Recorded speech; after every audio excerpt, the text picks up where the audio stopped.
அம்மா மக்கள் முன்னேற்ற கழகம் இந்த தேர்தலில் போட்டியிடுகிற கூட்டணி எந்த கூட்டணியில் இடம்பெறுகிறதோ அதுதான் வெற்றி கூட்டணி, உறுதியாக ஆட்சி அமைக்கின்ற கூட்டணியாக இருக்கும் என்பதை மாத்திரம் சொல்லுங்கள்.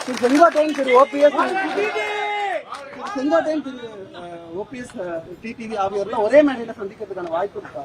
உறுதியாக இருக்கு.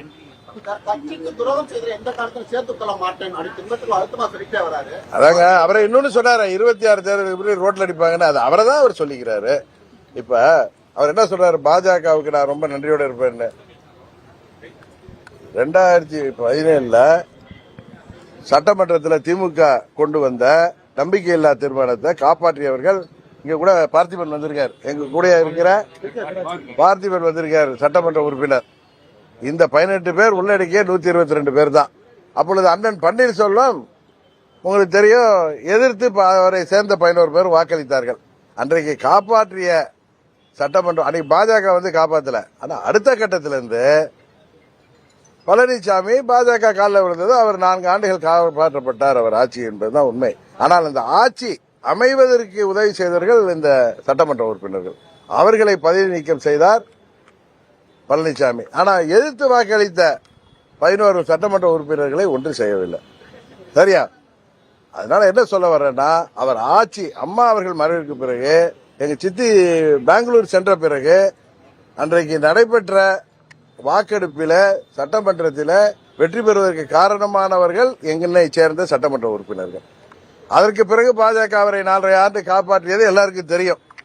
ஆனால் அந்த பாஜகவுக்கு 24 தேர்தல் என்பது தேசிய கட்சிகளுக்கு எவ்வளவு முக்கியமான தேர்தல். பாராளுமன்ற தேர்தலில் பிஜேபிக்கு துரோகம் செய்துவிட்டு வெளியில் வந்தாரா இல்லையா? இன்னும் சொல்ல போனா 21 சட்டமன்ற தேர்தலுக்கு பிறகு உள்ளாட்சி தேர்தல்களிலே அவர்களுக்கு உரிய ஒதுக்கீடு தரமாட்டேன்னு சொல்லி அவர்களை வெளியேற்றியவர் பழனிசாமி.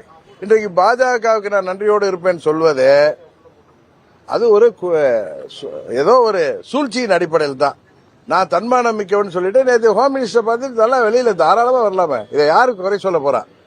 அதனால பழனிசாமி எப்பொழுதுமே ஒரு முகமூடி மனிதர் தான், இரட்டை வேடம் போடுபவர், துரோகத்தை தவிர வேற எதுவும் தெரியாது. நன்றி என்றால் என்ன கிலோ எவ்வளவுன்னு கேட்கக்கூடிய பழனிசாமி பேசுவதை எல்லாம் கேட்டுக்கொண்டு தயவு செய்து எங்களிடம் கேள்வி கேட்காதீர்கள். வெற்றி தோல்வியெல்லாம் தாண்டி நிற்கக்கூடிய இயக்கம் அம்மாவின் உண்மையான தொண்டர்களால் இயக்கப்படுகிற அம்மா மக்கள் முன்னேற்ற கழகம். உறுதியாக இன்றைக்கும் பழனிசாமியை முதலமைச்சராக நாங்கள் ஏற்றுக்கொள்ளவே முடியாது என்பதுதான் எங்களது நிலைப்பாடு.